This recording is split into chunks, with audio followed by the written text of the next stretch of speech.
नमस्कार, मेरा नाम कनिका शर्मा है। मैं masters in Hindu studies second semester की छात्रा हूँ। मेरा PRN नंबर है 23110566। सेकेंड सेमेस्टर के प्रोजेक्ट के लिए जो टॉपिक मैंने चुना है वो है एपिक रामायण। हमारे जो दो महाकाव्य हैं, महाभारत और रामायण, उसमें से सिर्फ रामायण में जिन ऋषि मुनियों के बारे में बताया है उनके बारे में कुछ छोटी सी उनके जीवन के बारे में, उन ऋषियों मुनियों की उत्पत्ति, उनके कार्य, इन सब के बारे में जानकारी। वैसे रामायण में बहुत सारे ऋषि मुनियों के बारे में बताया गया है, तो इन 20 मिनट में मैं वो सब कवर नहीं कर पाऊंगी, पर जो मुख्य मुनि जिनके बारे में बहुत पॉपुलरली भी जाना जाता है, मैंने उन सब के बारे में बताने की कोशिश की है। ये सारे ऋषि मुनि रामायण से रिलेटेड हैं, लेकिन बहुत सारे रामायण के अलावा शिव पुराण, महाभारत, देवी महात्म्य, इन सब ग्रंथों में भी इन सब के बारे में बताया गया है।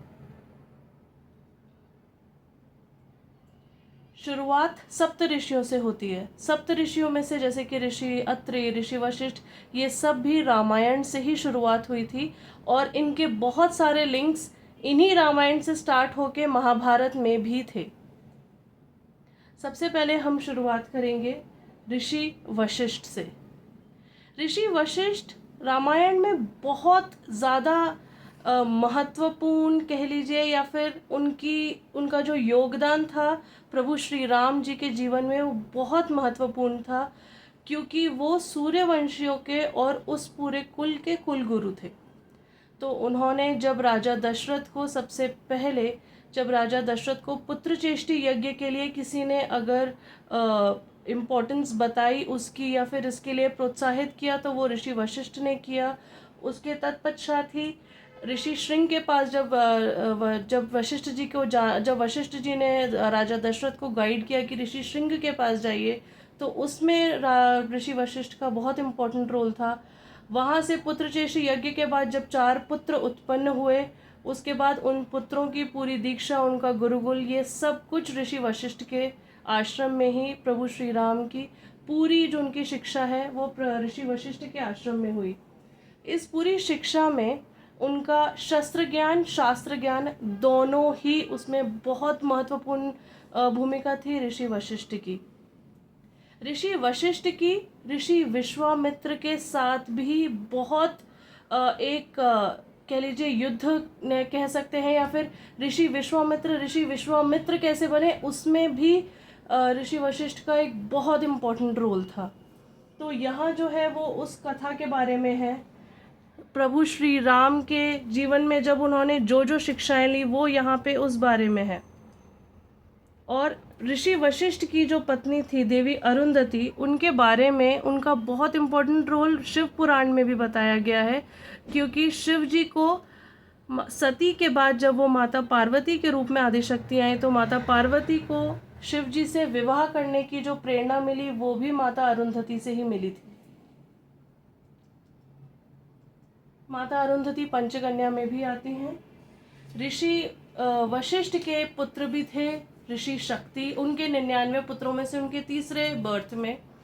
तो ऋषि शक्ति की बहुत इम्पोर्टेंट स्टोरी है, बिकॉज सूर्यवंशियों के ही एक राजा थे कमलाशपद, जिन्होंने एक श्राप के तहत वो एक राक्षस बन गए और उन्होंने उस राक्षस बन के ऋषि शक्ति को ही खा लिया था।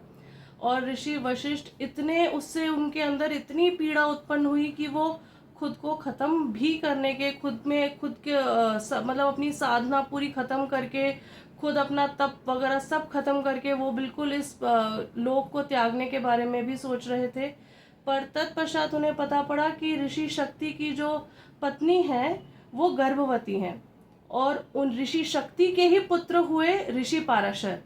तो हम ऋषि पाराशर के बारे में जानते हैं। ऋषि वशिष्ठ के पुत्र ऋषि शक्ति के पुत्र ऋषि पाराशर, जिनके ऋषि पाराशर और माता सत्यवती के पुत्र हुए वेद व्यास, जिन्होंने जाके महाभारत लिखी।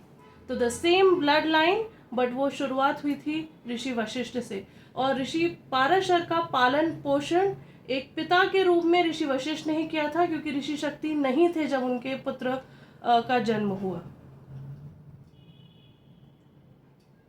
ऋषि विश्वामित्र। ऋषि विश्वामित्र के बारे में सभी जानते हैं। उनका जो रोल था कि वो प्रभु श्री राम को लेके गए उनके विवाह के लिए भी, ताड़का वध के लिए भी। पर उससे पहले उनके जन्म की कथा जानना बहुत बहुत ज़रूरी है। उनके जन्म के बारे में कई लोगों को नहीं पता होता। तो एक राजा होते थे, किंग गाधी। राजा गाधी थे, उनकी एक पत्नी थी और उनकी एक पुत्री थी सत्यवती।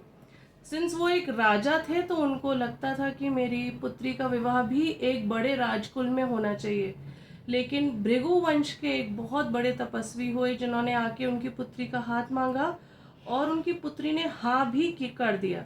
तो उनकी पुत्री जो कि राजकुल की थी, जो कि एक महारानी बन सकती थी, राजकुमारी थी, पर उन्होंने साध्वी होना चुना। और उन्हें हमेशा इस बात से बहुत खुशी मिली क्योंकि अपने पति की जिस तरीके से वो सेवा करती थी उससे वो बहुत शांति प्राप्त कर चुकी थी। लेकिन जो किंग गाधी की जो वाइफ थी वो खुश नहीं थी क्योंकि उन्हें लगता था कि हो सकता है जिससे शादी हुई है जंगलों में रहना पड़ता है, मेरी पुत्री खुश नहीं है और इसने तो वंश को आगे नहीं बढ़ाया। हो सकता है हमारे पास एक और राज्य जुड़ जाता, लेकिन इसने क्योंकि एक ऋषि से शादी की तो हो सकता है कि अब हमारा वंश नहीं बढ़ पाएगा आगे। तो जब एक बार वो माता सत्यवती फिर अपने मायके आई, उन्होंने बताया कि मेरे हस्बैंड ने, मेरे जो ऋषि मेरे पति हैं, उन्होंने मुझे कहा है कि अब हमें अपने परिवार के बारे में सोचना चाहिए। तो मैंने उनसे एक, कह सकते हैं, दिव्य पदार्थ, मैजिकल बोल मांगा जिससे कि मुझे एक उत्तम पुत्र की प्राप्ति होगी। तो उनकी माता ने कहा कि पुत्र की प्राप्ति मुझे भी चाहिए। अपने पति से कह के, जो कि हमारे जमाता हैं, उनसे कह के मेरे लिए भी एक बोल ले लो। तो उन्होंने कहा ठीक है माता जी, मैं इतना वो आपके लिए कर सकते हैं क्योंकि उनके पास इतनी शक्तियां हैं, he can create one more. तो जो ऋषि थे उन्होंने 2 बोल्स, वो पदार्थ बनाया। एक पदार्थ में, एक जो दिव्य पदार्थ था उसमें उन्होंने ऋषि गुण डाले क्योंकि उन्हें, वो भृगुवंशी थे, उन्हें चाहिए था कि उनका जो पुत्र हो, जो संतान हो, उसमें सबसे उत्तम ऋषि बनने के सारे, जिसको सारे सब वेदों का सब ज्ञान हो, ये गुण आए। दूसरे जो उनके पास पोषण था उसमें क्षत्रिय गुण मिलाए कि सिंस ये एक राजा के पास, एक राजा की धर्म पत्नी कंज्यूम करेंगे तो उनका राष्ट्र में और बढ़ोतरी हो, वो बहुत स्ट्रॉन्ग वॉरियर हो। इससे उन्होंने 2 पदार्थ बना के अपनी पत्नी को दिए। उनकी पत्नी जब वो लेके गई, उन्होंने कहा माता जी ये आपका है, ये मेरा है। माता जी के मन में आया कि जरूर इन दोनों में गुण डाले हैं, एक में अच्छा गुण और वो तो अपनी पत्नी को ज्यादा गुण वाला देगा और मुझे कम गुण वाला देगा। उन्होंने वो दोनों बॉल्स स्वैप कर दिए, आपस में मिला दिए। इससे क्या हुआ, जो क्षत्रिय गुण वाला जो पदार्थ था वो माता सत्यवती, जो कि भृगुवंशी की बहू थी, उनके पास गया। और जो जिसमें कि क्षत्रिय गुण आने थे वो तो उनके पास गया, और जिसमें कि साधु वाले, तप वाले, जो एक साधक होते हैं, वो गुण वाला जो प्याला था वो उनकी माता जी के पास आया। दोनों के पुत्र होने वाला था। इस कुल में जन्मे, जो कि एक क्षत्रिय हुए, जो किंग होने वाले थे, वो हुए ऋषि विश्वामित्र। लेकिन भृगुवंशी जो थे, जो ऋषि भृगु थे, उन्होंने देख लिया कि मेरे ब्लड लाइन में, मेरे वंशावली में एक बहुत क्षत्रिय पुत्र पैदा होने वाला है। कहा जाएगा कि ब्राह्मण है, लेकिन उसमें गुण ब्राह्मण वाले नहीं होंगे। उन्होंने ये बात जाके अपने जो उनके वंशज थे उनको बताई, रुचिक। उन्होंने कहा कि देखो, इतना स्ट्रॉन्ग तुम्हारे भी तब से वो जो पोषण था वो इतना स्ट्रॉन्ग है कि मैं उसको इरेडिकेट, मैं उसको हटा नहीं सकता, लेकिन कम से कम 1-2 वंश आगे बढ़ा सकता हूँ। तो भी 1-2 वंश नहीं, केवल एक वंश आगे हुआ। तो ऋषि रुचिक के पुत्र हुए जमादगमी। ऋषि जमादगमी, जो कि अपने आप में एक बड़े ऋषि थे, लेकिन उनके पुत्र हुए ऋषि परशुराम। परशुराम जो कि ब्राह्मण थे पर जाने जाते थे अपने वैलर के लिए, अपनी स्ट्रेंथ के लिए। इस कुल में जिसमें क्षत्रिय स्ट्रॉन्ग पैदा होने थे, उसमें पैदा हुए ऋषि विश्वामित्र। तो ये उनकी जन्म की कथा थी। तो वो एक राज ऋषि कहलाए जाते हैं क्योंकि वो पैदा जो हुए थे वो एक किंग घराने में, राज घराने में पैदा हुए, और वो बहुत टाइम तक एक रूलर ही थे, उन्होंने संन्यास नहीं लिया था। ऋषि विश्वामित्र का रोल रामायण में बहुत स्ट्रॉन्ग, ये उनके जन्म की कथा थी, पर उनके रामायण में बहुत स्ट्रॉन्ग रोल था, क्योंकि ऋषि विश्वामित्र ने ही विवाह के लिए दोनों राजकुमारों को राजा जनक के पास मिथिला लेके जाना, या फिर पहली बार जिसने प्रभु श्री राम ने जिनका वध किया, कि ताड़ का वध किया, वो इनके ऋषि विश्वामित्र ने जब उनको प्रेरणा दी, वो उस जंगल में जाके किया। सुबाहु वध, सुबाहु संहार जो कराया प्रभु श्री राम ने, वो ऋषि विश्वामित्र की सहायता, जो उन्होंने जो रास्ता बतलाया उस रास्ते पे चल के किया। तो ऋषि विश्वामित्र की रामायण में भी बहुत इम्पोर्टेंट रोल रहा है। ऋग्वेद में बताया जाता है कि ऋषि विश्वामित्र ही थे जिन्होंने गायत्री मंत्र की रचना की। तो कुछ मंत्र होते हैं जो ऋषि भगवान की उपासना के लिए लिखते हैं, लेकिन कुछ मंत्र होते हैं जो स्मृति में उनकी आते हैं। गायत्री मंत्र के लिए कहा जाता है कि ऋषि विश्वामित्र को ये स्मृति में, ब्रह्मदेव ने उनको स्मृति में आया था, जिन्होंने ऋग्वेद में गायत्री मंत्र की रचना ऋषि विश्वामित्र के हाथों ही हुई। ऋषि विश्वामित्र की एक और बहुत पर वो महाकाव्य दूसरा है, महाभारत है, परंतु ये बहुत ज़रूरी है जानना। ऋषि विश्वामित्र के तप में एक बार एक अप्सरा ने विघ्न डाला और ऋषि विश्वामित्र की तपस्या उससे भंग हो गई। तो मेनका ने जब विघ्न डाला तो ऋषि विश्वामित्र और मेनका से एक पुत्री उत्पन्न हुई, जिसका नाम हुआ शकुंतला, जिससे कि महाभारत की शुरुआत हुई। राजा दुष्यंत और शकुंतला के विवाह की फिर कहानी और है।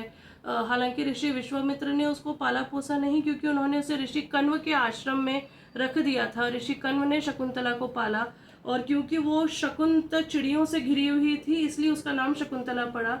बट उसी से ही महाभारत की शुरुआत हुई। तो ऋषि विश्वामित्र, सारे ऋषियों की जो हम कहते हैं तार, सारे आपस में, सारे पुराणों में, सारे महाकाव्य में सब जुड़े हुए हैं। ये बस हम अलग अलग पुराण पढ़ते हैं तो उससे हमें समझ में आता है कि कैसे कैसे लिंक किया गया है। ऋषि विश्वामित्र और महर्षि वशिष्ठ जी की जो मैंने आपको बताया था युद्ध की कथा, तो ऋषि विश्वामित्र, जैसे मैंने कथा में बताया कि वो थे तो एक राज ऋषि, वो एक राजा थे। वो राजा एक बार जंगल से जा रहे थे, तो महर्षि वशिष्ठ को जब समुद्र मंथन में कामधेनु निकली, तो वो कामधेनु ऋषि वशिष्ठ को मिली। कुछ ग्रंथों में कहा गया है कि कामधेनु की पुत्री थी सुनंदा, वो थी ऋषि वशिष्ठ के पास। कुछ में कहा गया है कि समुद्र मंथन में से कामधेनु ही ऋषि वशिष्ठ को मिली, पर थी वो एक कह सकते हैं वो कामधेनु की ही कोई वंशज, या स्वयं कामधेनु गाय। ऋषि विश्वामित्र ने जैसे ही ऋषि वशिष्ठ के आश्रम में पहुंचे और वो दिव्य गौ माता को देखा, उन्होंने कहा ये इतनी दिव्य गौ माता तो मुझे मेरे राज में ही चाहिए, जो कि मेरे राजमहल में रहेगी, मैं इसकी सेवा करूंगा। ऋषि वशिष्ठ ने मना किया, और उनका बहुत भयंकर, मतलब इसके बारे में ही बहुत बड़ा एक काव्य लिखा हुआ है, बड़ा ग्रंथ लिखा हुआ है, किस तरीके से ऋषि विश्वामित्र और वशिष्ठ का युद्ध हुआ था। काफी सालों तक युद्ध चला। युद्ध के बाद ऋषि वशिष्ठ ने देखा कि कोई भी शस्त्र बल ऋषि वशिष्ठ के आसपास भी नहीं, उनको कुछ हार्म नहीं कर रहा है। क्यों? क्योंकि उनका जो तप से जो ऑरा क्रिएट हो रहा था, उनके तप का जो बल था, उसके सामने कोई शस्त्र बल काम नहीं आ रहा था। देन ही अंडरस्टूड, ऋषि विश्वामित्र को तब प्रेरणा मिली कि शायद कोई भी अस्त्र शस्त्र, कोई भी जो जीवन वो जी रहे हैं, वो उनको अल्टीमेट पीस जिसको कह सकते हैं, उनका जो उन्होंने जो भी युद्ध लड़े वो नहीं जीत पाए। तब उन्होंने अपनी जो साधना थी वहाँ से शुरू की, और तब अपनी साधना के उपरांत कई वर्षों तक उन्होंने साधना की। कुछ उनको शक्तियाँ भी प्राप्त हुई, बट उसके बाद जब तक उनके पूरे विचार, मैले विचार नहीं निकल गए, उनके तप बल जब तक बढ़ा नहीं, तब तक फिर जाके वो ऋषि विश्वामित्र बने। तब उन्होंने अपना राजपाट त्यागा और फिर वो जंगलों में ऋषि विश्वामित्र, उन्होंने अपने जीवन को मनुष्य जीवन को उस तरीके से सार्थक किया। तो जिस तरीके से ऋषि विश्वामित्र की जब जन्म की कथा थी तो हमें पता पड़ा परशुराम, इसी तरीके से परशुराम जी तो महाभारत में भी सब जानते हैं कि उनका क्या रोल था। रामायण में भी उनका बहुत इम्पोर्टेंट रोल था। रामायण में जब पिनाक धनुष प्रभु श्री राम से खंडित हो गया था, उस समय पे परशुराम जी आए थे। जब वो लोग वनवास में थे तब भी रामायण में एक जगह बताया गया कि कब वो भगवान परशुराम से मिले। और परशुराम जी की भी जन्म की कथा मैंने अभी आपको बताई। एक और कथा है जिसमें कि जमादगमी जो इनके पिताश्री थे, उनकी जो वाइफ थी, उनको साउथ में येलम्मा नाम से बोला जाता है। तो वो लोग येलम्मा बोलते हैं। उसकी कथा भी बहुत अच्छी है। जो येलम्मा थी उनकी वो अपनी साधना में बहुत स्ट्रांग थी। उनका मेडिटेशन मतलब बहुत अलग, बहुत स्ट्रांग उनका उसको शक्ति मिल गई थी उनके मेडिटेटिव पावर से। इतनी शक्ति है कि कहा जाता है कि जब वो नदी से सरोवर से जब जल भर के लाती थी तो अपने तप से, अपने मेडिटेशन से, एक सर्प से एक ऐसा उसकी जो वो कुंडी लगा के बैठता है उसमें जल भर के लाती थी और अपने तप से उसको साध के बैठी रहती थी और वो जल भर के वो अपने आश्रम में अपने पति के लिए लाया करती थी। एक बार एक राजा वहां पे स्नान करने के लिए आया अपनी रानियों के साथ और कुछ क्षणों के लिए यलमा का ध्यान भटकते ही वो सर्प उनके ऊपर से निकल के चला गया। जो ऋषि जमादगमी थे, ऋषि जमादगमी के 6 पुत्र थे, 7वें ऋषि परशुराम, भगवान परशुराम थे। उन्होंने 6 पुत्रों से कहा कि तुम्हारी माँ ने गलत किया है, इनका सर काट दो। हर पुत्र ने मना किया कि हे पिताश्री, ये मुझसे नहीं होगा, मैं नहीं कर पाऊंगा। जब भगवान परशुराम से कहा तो परशुराम जी ने कहा कि ठीक है, मैं करता हूँ। और उन्होंने अपनी माता का सर भी काटा, अपने 6 भाइयों का भी सर काटा। जमादगमी ने कहा कि आज मैं समझ गया कि तुम्हारे अंदर जो धर्म की जो समझ है, जो राइटियसनेस की समझ है, वो पराकाष्ठा पे है और तुम्हारा तप आज सफल हुआ। मांगो मुझसे क्या मांगते हो। तब परशुराम जी ने बोला कि मेरी माता को, मेरे 6 भाइयों को आप फिर से जीवन प्रदान करें, और फिर वो वापस जीवित हुए थे। एक तरीके से कुछ जगह पे कहा जाता है ये परशुराम जी का एग्जाम था, क्योंकि उन्हें आगे बहुत सारे, उन्होंने जैसे भीष्म पितामह थे, वो उनके डिसाइपल, उनके शिष्य रह चुके थे। कर्ण उनके डिसाइपल थे। महाभारत में उनका काफी बड़ा रोल है।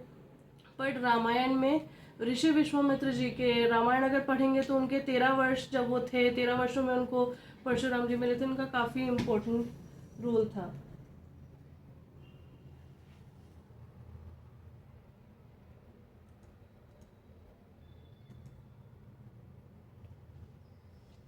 तो हमने जाना कि ऋषि विश्वामित्र और परशुराम जी आपस में कैसे कनेक्टेड थे। ऋषि विश्वामित्र जी की बहन के पोते थे ऋषि परशुराम, पौत्र। गौतम ऋषि, माता अहिल्या की कहानी हम सभी को पता होगी। बट ऋषि गौतम का बहुत इम्पोर्टेंट रोल था। कहा जाता है कि सभी लोग जानते हैं कि गंगा भगीरथी के रूप में आई क्योंकि राजा भगीरथ ने उसको बुलवाया, लेकिन बहुत सिमिलर स्टोरी है। रिवर गोदावरी हमारी अर्थ पे आई क्योंकि ऋषि गौतम ने सेम प्रोसेस फॉलो किया था और इनके तप की वजह से रिवर गोदावरी धरती पर आई थी। त्र्यंबकेश्वर जो ज्योतिर्लिंग है उसमें ऋषि गौतम का बहुत इंपॉर्टेंट रोल है। पर हम बात करेंगे रामायण में। रामायण में इंद्र ने छल किया था माता अहिल्या के साथ, ऋषि गौतम की जो धर्म पत्नी थी। और ऋषि गौतम ने इंद्र को भी श्राप दिया और माता अहिल्या को भी श्राप दिया था। माता अहिल्या एक पत्थर के रूप में उनके आश्रम में जम के बैठ गई थी, जिनकी जब उनका तप खत्म हुआ, जब प्रभु श्री राम जी के स्पर्श से उनका ये श्राप का अंत हुआ। तो उसके बाद भी माता अहिल्या और ऋषि गौतम, जब वो 13 वर्ष के लिए आए थे, माता अहिल्या और ऋषि गौतम उनसे मिले थे। तो इस तरीके से रामायण में हमने माता अहिल्या की कथा का वर्णन सुना था ऋषि गौतम के साथ। ये देख सकते हैं किस तरीके से तारा माता अहिल्या को प्रभु श्री राम जी ने अपने स्पर्श से उनके श्राप का अंत किया। ऋषि अत्रि। ऋषि अत्रि के बारे में रामायण में बहुत कम पॉपुलरली बहुत कम बताया गया है। मैं जल्दी करूँगी, मेरा समय समाप्त हो रहा है। बट ऋषि अत्रि की जो वाइफ थी, उन्होंने ही माता सीता को वो जो वस्त्र दिए थे, वो वस्त्र उन्होंने कि दिव्य वस्त्र थे जो कभी खत्म नहीं हो कभी खराब नहीं हो सकते, गहने दिए थे। ऋषि अत्रि की बहुत इंपॉर्टेंस है ये जानने में, क्योंकि ऋषि अत्रि के ही पुत्र थे चंद्र, ऋषि दुर्वासा और ऋषि दत्तात्रेय, जो तीनों जो बोला जाता है तीनों मेन डीटीज के रूप जिसमें भगवान दत्तात्रेय जो हैं वो ऋषि अत्रि के ही पुत्र थे। महर्षि वाल्मीकि जी के बारे में तो जिन्होंने रामायण लिखी, भगवान वाल्मीकि, इनके बारे में तो क्या ही बताया जाए। इनकी वजह से हमारे सामने रामायण आई। लेकिन सबसे ज़्यादा ज़रूरी है कि इनका नाम वाल्मीकि क्यों पड़ा, क्योंकि जब ये तपस्या कर रहे थे तो वो अपनी तपस्या में इतने लीन थे कि इनके ऊपर चींटियों ने अपना एंट हिल बना लिया था।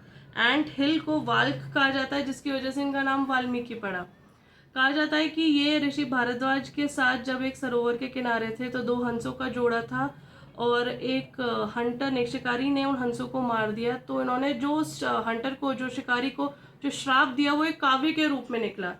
और तब ब्रह्मा जी और नारद जी इन्होंने कहा कि अब आपको, इनको आदि कवि बोला जाता है और रामायण को आदि काव्य बोला जाता है, द फर्स्ट काव्य, द फर्स्ट कवि। तो इनके लिए कहा जाता है कि जब रामायण की इन्होंने रचना की उससे पहले कोई काव्य नहीं था, तो जब उन्होंने वो श्राप इतने पोएटिक फॉर्म में दिया, उस पोएटिक श्राप के बाद फिर इनको प्रेरणा मिली कि अब मुझे रामायण की रचना करनी चाहिए। तो फिर इन्होंने रामायण की रचना की। ये इस तरीके से उनका नाम ऋषि वाल्मीकि पड़ा था।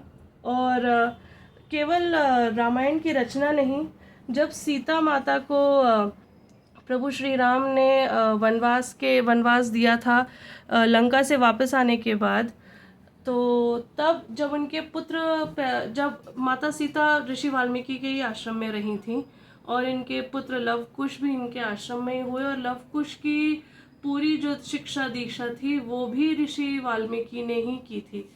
तो ये लव कुश और उन्हीं का ही प्रभु श्री राम का अश्वमेध यज्ञ का घोड़ा लव कुश ने रोका, जिसके बाद ही वो अपने पिता से मिल पाए। उन्होंने ये वो रामायण की रचना कर रहे हैं। तो इस तरीके से था ये पूरा। मुझे पता है समय थोड़ा बढ़ गया है, बट बहुत सारे ऋषि थे, बहुत सारी कथाएं थी, मुझे समझ में नहीं आया इसको एक साथ कैसे करना है। बट ये मेरे प्रोजेक्ट के लिए मेरा प्रेजेंटेशन था। नमस्ते।